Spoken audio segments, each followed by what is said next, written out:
تو اس دعوے کی دلیل اس کے پاس کیا ہے؟ وہ اللہ کے نبی صلی اللہ علیہ وسلم کی اتباع ہے۔ اگر کوئی یہ دعویٰ کرتا ہے کہ میں اللہ تعالیٰ سے بہت محبت کرتا ہوں لیکن نبی کریم صلی اللہ علیہ وسلم کی اتباع نہیں کرتا تو حقیقت میں وہ دعوے میں سچا نہیں ہے، وہ دعوے میں جھوٹا ہے۔ ہم جس کلمے کو پڑھ کر دائرہ اسلام کے اندر داخل ہوتے ہیں وہ کلمہ کیا ہے؟ اشہد ان لا الہ الا اللہ و اشہد ان محمدا عبدہ و رسولہ، کہ میں اس بات کی گواہی دیتا ہوں کہ اللہ کے سوا کوئی برحق معبود نہیں اور محمد الرسول اللہ صلی اللہ علیہ وسلم اللہ کے بندے اور اس کے رسول ہیں۔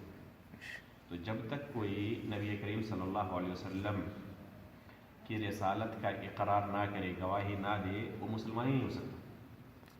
آپ صلی اللہ علیہ وسلم کی محبت ایمان کا ایک جز ہے اور کسی کے مومن بننے کے لیے شرط ہے۔ عمر فاروق رضی اللہ تعالیٰ عنہ کا ایک قصہ ہے، نبی کریم صلی اللہ علیہ وسلم ان کو فرماتے ہیں کہ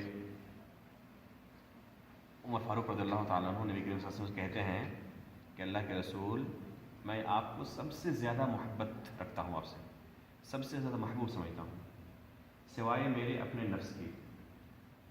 اپنے بعد، اپنی جان کے بعد، اپنے نفس کے بعد اگر مجھے دنیا میں سب سے کوئی محبوب چیز ہے تو وہ آپ ہیں۔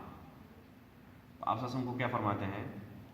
حتی من نفسک یا عمر، اپنے نفس سے بھی زیادہ مجھے محبت رکھو گے تب تم مومن ہو سکتے ہو۔ عمر فاروق رضی اللہ عنہ تھوڑی دیر بعد کیا کہتے ہیں؟ حتی من نفسی یا رسول اللہ، میں اپنے نفس سے بھی زیادہ آپ کو محبت رکھتا ہوں، ضرورت پڑے تو آپ کے لیے اپنی جان قربان کر سکتا ہوں۔ آپ سے فرماتے ہیں الآن یا عمر، اب تم حقیقت میں مؤمن ہوئی۔ اگر اللہ کے نبی صلی اللہ علیہ وسلم کے ساتھ اس طرح کی محبت ہو تو حقیقت میں یہی محبت ہے۔ صحابہ کرام رضوان اللہ علیہم اجمعین نے صرف زبانی نہیں بلکہ عملاً اس محبت کو ثابت کر کے دکھایا ہے۔ اب غور کریں غزوہ احد کا واقعہ، اسی میدان احد میں کفار مکہ کے ساتھ مسلمانوں کی جنگ ہوئی۔ اللہ کے نبی صلی اللہ علیہ وسلم کا دندان مبارک شہید ہوا تھا اسی غزوہ احد میں۔ صحابہ اکرام نبی کریم صلی اللہ علیہ وسلم کی حفاظت کے لیے اپنے سینے کو آگے کرتے تھے، جب تک ان کی جان باقی رہتی ہے ایک تیر اللہ کے رسول تک نہیں پہنچنے دیتے۔ تمام تیر جو دشمنوں کی طرف سے آ رہے ہیں وہ کس میں برداشت کر رہے ہیں؟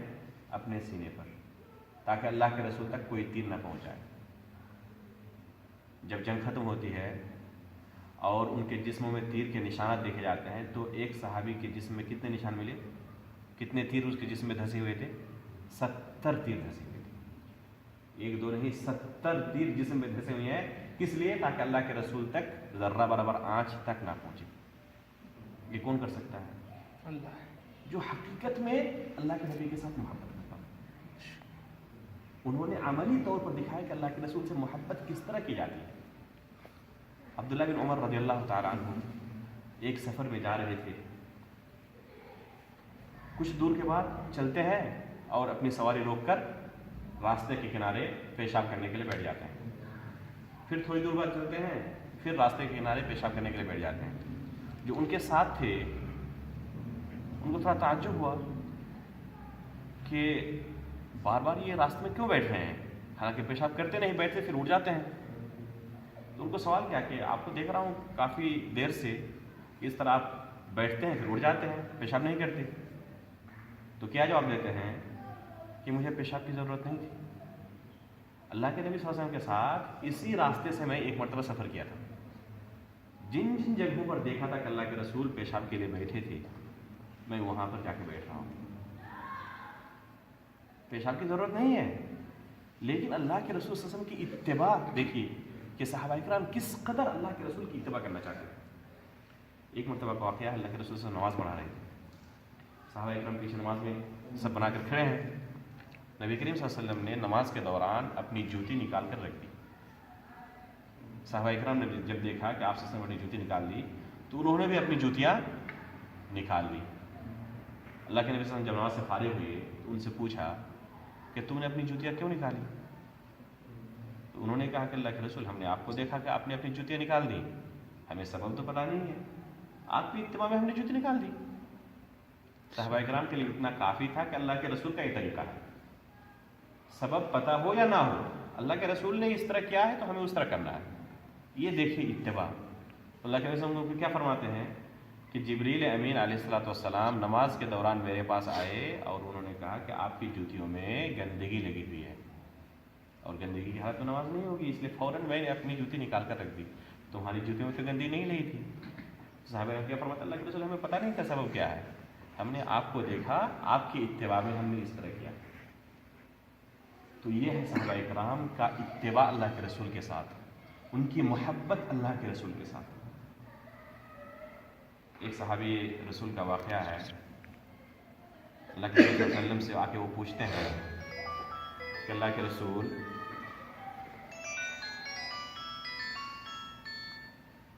سے آ کے پوچھتے ہیں کہ اللہ کے رسول قیامت کب ہوگی؟ تو اللہ کے رسول فرماتے ہیں کہ قیامت کے لیے تم نے کیا تیاری کی ہے؟ جو سوال کر رہے ہو کہ قیامت کب ہوگی تو کوئی تیاری کوئی کی ہے تم نے قیامت کے لیے؟ یہ ہمیں بھی سوچنا چاہیے کہ ہم قیامت کے لیے کتنی تیاری کریں۔ دنیا کے لیے تو ہم بہت تیاری کرتے ہیں، لیکن قیامت کے لیے، آخرت کے لیے کوئی ہماری تیاری کتنی ہے؟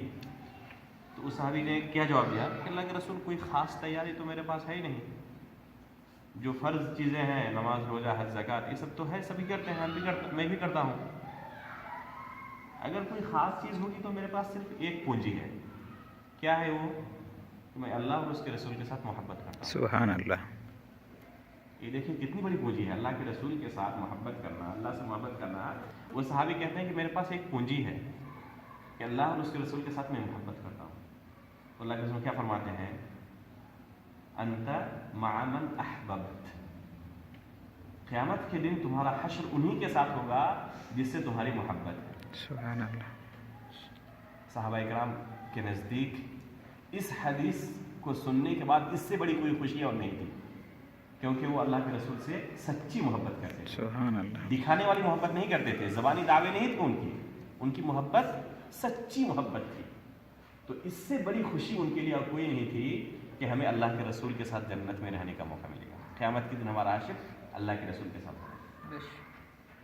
تو اللہ کے رسول سے محبت اگر کسی کی سچی ہو تو حقیقت میں اس کا درجہ کتنا بلند ہے، کتنی خواہش ہماری ہے کہ اللہ کے رسول کے ساتھ ہماری ملاقات ہو۔ قیامت کے دن نبی کریم صلی اللہ علیہ وسلم فرماتے ہیں کہ لوگ نفسی نفسی کے عالم میں ہوں گے، لوگ نفسی نفسی کے عالم میں ہوں گے، ہر کوئی پریشان حال ہوگا، کوئی کسی کا پرسان حال نہیں ہوگا، سب مادرزاد ننگے ہوں گے، جس طرح دنیا میں آئے تھے اسی طرح ہوں گے۔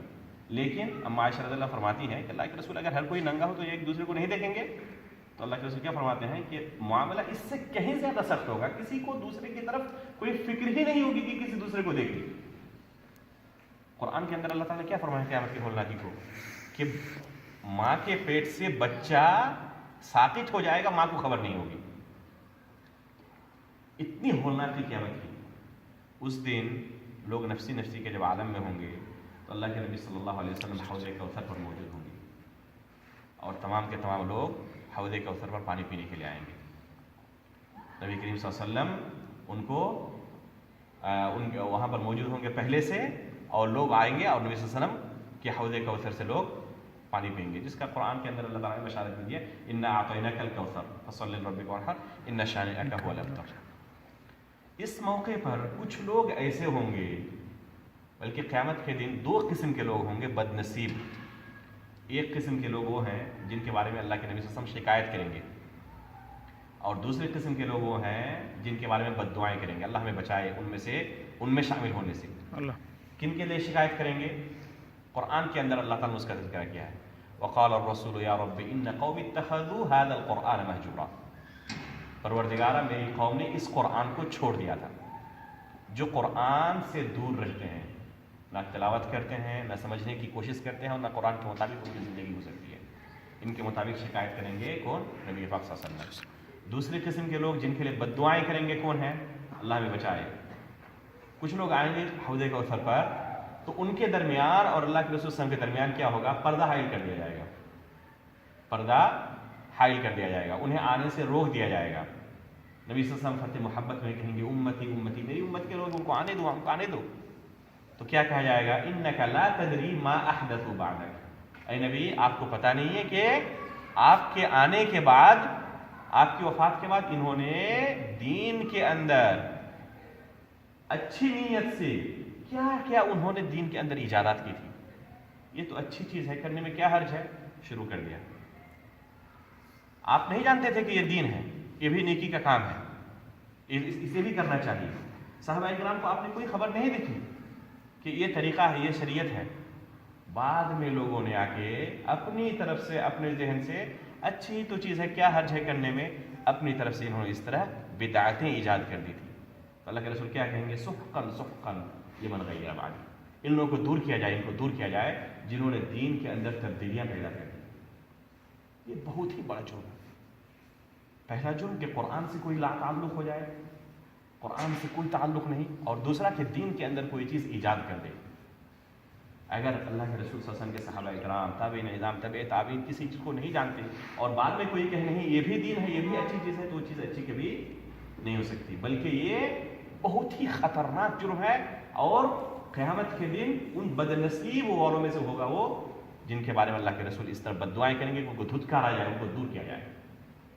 افسوس کی بات ہے کہ بہت سارے لوگ نادانی میں، لا علمی میں بہت سارے ایسے کام کرتے ہیں اور سوچتے ہیں کہ اچھی چیز ہے، حقیقت میں دین کے ساتھ ان کا کوئی تعلق نہیں۔ ان میں سے ایک چیز اس مہینے کے اندر بہت سارے لوگ کرتے ہیں، عید میلاد النبی کے نام سے، نبی کریم صلی اللہ علیہ وسلم کی یوم پیدائش منانے کے نام سے۔ اللہ کے رسول صلی اللہ علیہ وسلم اس دنیا میں آنے کے بعد فوراً دنیا سے رخصت نہیں ہوئے تھے، بلکہ کتنے سال تھے؟ 63 سال تک آپ نے اس دنیا میں زندگی گزاری ہے۔ نبوت سے پہلے 40 اور نبوت کے بعد 23 سال آپ کی زندگی میں پیدائش کا دن کتنے مرتبہ آیا تھا؟ 63 مرتبہ آیا تھا۔ لیکن کیا کبھی آپ صلی اللہ علیہ وسلم نے پیدائش کا دن منایا تھا، یوم میلاد منایا تھا؟ کبھی نہیں۔ صحابہ اکرام کی پوری زندگی گزر گئی، تابعین نظام آئے، تبع تابعین آئے، ائمہ اکرام آئے، امام ابو حنیفہ رحمۃ اللہ علیہ، امام شافعی رحمۃ اللہ علیہ، امام مالک رحمۃ اللہ علیہ، امام احمد رحمۃ اللہ علیہ، امام بخاری رحمۃ اللہ علیہ، امام مسلم رحمۃ اللہ علیہ، امام ابو داؤد رحمۃ اللہ علیہ، تمام کے تمام گزر گئے۔ ان کے یہاں تصور بھی نہیں تھا کہ یوم میلاد بھی کوئی عید ہے۔ 4 صدیاں گزر گئی، 400 سال گزر گئے۔ فاطمیوں نے جو کہ اسلام کے کٹر دشمن تھے، انہوں نے سب سے پہلے 4 صدیاں گزرنے کے بعد، 400 سال گزرنے کے بعد عید میلاد النبی کے نام سے ایک عید ایجاد کی، جسے آج بہت سارے لوگ دین سمجھ کر کرتے ہیں۔ یہ دین ہو سکتا ہے؟ جی نہیں۔ جسے اللہ کے رسول صلی اللہ علیہ وسلم نے نہ کبھی کیا ہو، نہ بیان کیا ہو، جسے نہ صحابہ کرام نے، تابعین نے، ائمہ کرام نے نہ کبھی تصور میں لایا ہو، بعد میں آنے والے لوگ اگر اس کو اس طرح کریں تو کیا وہ کبھی دین ہو سکتا ہے؟ جی نہیں، کبھی دین نہیں ہو سکتا۔ یہ اسی زمرے میں جائے گا جن کو اللہ کے رسول قیامت کے دن دھتکاریں گے۔ اس لیے ہمیں ضرورت ہے کہ ہم حقیقت میں سچی محبت کریں۔ جو صحابہ کرام اپنے جسموں پر تیر کھا سکتے تھے، تو اللہ کے رسول کی پیدائش کے دن خوشی منانے میں ان کو کون سی چیز روکنے والی تھی؟ یہ تو اچھی چیز، بہت آسان چیز تھی۔ تیر کھانا مشکل ہے، خوشی منانا تو بہت آسان ہے، عید منانا تو سب کوئی کر سکتا ہے۔ تو جو تیر کھا سکتے تھے وہ اپنے جسموں پر، کیا وہ عید نہیں منا سکتے تھے؟ آسانی کے ساتھ منا سکتے، لیکن کیوں نہیں منایا؟ کیونکہ اللہ کے رسول نے یہ دین انہیں نہیں دیا تھا۔ جو دین اللہ کی طرف سے نازل ہوا وہ دین یہ نہیں ہے، اس وجہ سے انہوں نے نہیں کیا تھا۔ دوسری بات یہ کہ اللہ کے رسول صلی اللہ علیہ وسلم کی پیدائش کس تاریخ کو ہوئی ہے، ربیع الاول کی، اس بارے میں شدید اختلاف ہے علماء کے درمیان۔ بعض علماء کہتے ہیں کہ 8 تاریخ، اکثر علماء کہتے ہیں 9 تاریخ ہے، کچھ لوگ کہتے ہیں 12 تاریخ ہے۔ لیکن وفات کے بارے میں، پیدائش کے بارے میں شدید اختلاف، وفات کے بارے میں کوئی اختلاف نہیں ہے۔ بالاتفاق سب کا کہنا ہے کہ 12 تاریخ کو آپ کی وفات ہوئی ہے۔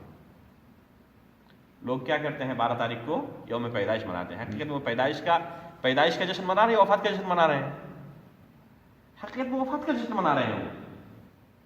12 تاریخ کو آپ کی وفات کا ہونا اس میں کوئی شک نہیں ہے، لیکن پیدائش اس تاریخ کو ہوئی تھی نہیں تھی، بہت ہی اختلاف اس میں۔ اگر یہ دن عید کا ہوتا تو اللہ کے رسول بیان کرتے، بلکہ اللہ کے نبی صلی اللہ علیہ وسلم کی وفات کس دن، پیدائش کس دن ہوئی ہے؟ صحیح حدیث کے اندر ہے کہ نبی کریم صلی اللہ علیہ وسلم سوموار کے دن اور جمعرات کے دن روزہ رکھا کرتے تھے۔ کسی نے پوچھا کہ اللہ کے رسول یہ کون سا روزہ ہے؟ تو آپ نے فرمایا کہ سوموار کے دن میری پیدائش ہوئی تھی، اس خوشی میں سوموار کے دن روزہ رکھتا ہوں۔ اگر کوئی حقیقت میں کہے کہ میں اللہ کے رسول کی پیدائش کی خوشی منانا چاہتا ہوں تو کیا کرنا چاہیے اس کو؟ روزہ رکھنا چاہیے سوموار کو، ہر سوموار کو۔ اور عید کے دن روزہ رکھنا جائز ہے یا حرام ہے؟ حرام۔ عید کے دن روزہ رکھنا سب کے نزدیک حرام ہے۔ تو اللہ کے رسول نے اپنی پیدائش کے دن روزہ رکھ کر ہمیں کیا تعلیم دی ہے کہ یہ دن کبھی عید کا دن نہیں ہو سکتا۔ اس لیے ہمیں چاہیے کہ ہم سچی محبت کریں۔ زبانی محبت تو دعوے دار بہت ہوتے ہیں، اللہ کے رسول صلی اللہ علیہ وسلم نے جو دین ہمیں دے کے گیا ہے اسی دین پر عمل کریں۔ جانے کہ اللہ کے رسول حقیقت میں کیسی زندگی گزارتے تھے، کیسا آپ کا اٹھنا بیٹھنا تھا، کیسا آپ کی عبادت تھی، کیسے لوگوں کے ساتھ تعلقات تھے۔ یہ حقیقت میں اللہ کے رسول کے ساتھ محبت کی ہماری دلیل ہوگی۔ اللہ تعالیٰ سے دعا ہے کہ حقیقی معنوں میں ہمیں اللہ تعالیٰ سے اور اللہ کے نبی صلی اللہ علیہ وسلم سے ہمیں محبت کرنے والا اللہ تعالیٰ ہے۔ قیامت کے دن نبی کریم صلی اللہ علیہ وسلم کے ساتھ ہمارا حشر ہو، نبیین، صدیقین، شہداء، صالحین کے ساتھ ہمارا حشر ہو، اور اللہ تعالیٰ ہم تمام لوگوں کو جنت الفردوس کے اندر جمع ہونے کی توفیق عطا فرمائے۔ آمین وصلی اللہ علیہ نبینا محمد۔ السلام علیکم ورحمۃ اللہ وبرکاتہ۔ Sheikh, کوشچن اور جلدی کریں اس یہ نبی کریم صلی اللہ علیہ وسلم کا نام سننے کے بعد ہم لوگ بہت سارے لوگ چومتے ہیں، یہ محبت ہے نہ کیا؟ یہ تھوڑا سا یہ بھی ایک موہوب محبت ہے، یعنی اپنے ذہن کے اندر لوگوں نے سوچ لیا ہے کہ یہ محبت ہے۔ حقیقت میں اللہ کے رسول صلی اللہ علیہ وسلم سے محبت کی دلیل کیا ہے؟ جب آپ کا نام سنا جائے تو صلی اللہ